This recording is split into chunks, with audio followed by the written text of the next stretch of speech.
And it certainly is the big story this Monday morning. The South African Weather Service issuing warnings for disruptive weather in several provinces. A cold front, we're told, has made landfall, in the southwestern parts of the country and is set to move inland with possible snow, we're told, on the cards for Gauteng.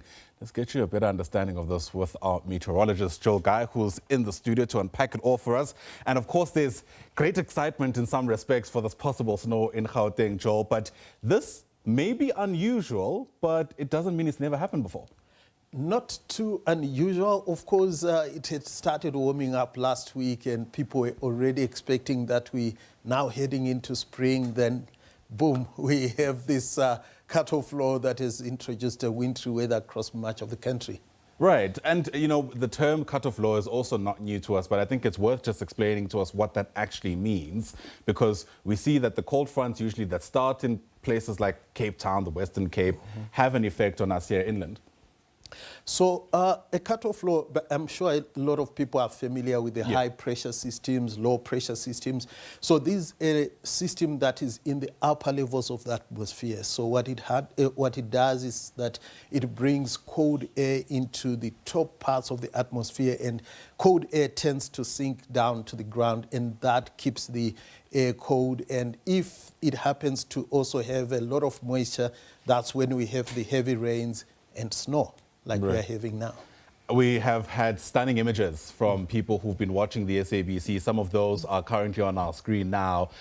It looks like a lot of snow. I mean, is this panning out as we had predicted, or a bit more than what we had anticipated?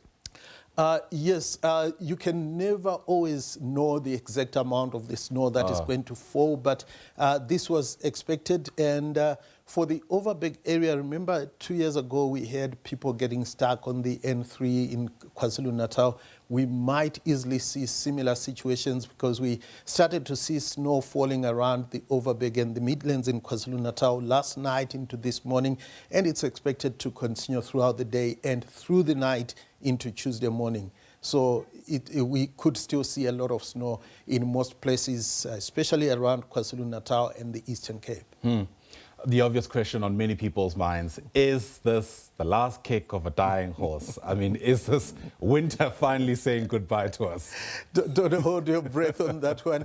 We're currently not seeing any significant systems coming our way, but we cannot rule out anything happening in the next 2 weeks or so. All right, Joel Guy, thanks very much indeed. There's, of course, a lot more to be said when you consider, of course, just how long-standing this condition might be. Joel Guy, let me thank you very much indeed for giving us a bit of a breakdown. Stick around, of course, because a full weather update is coming your way within the hour.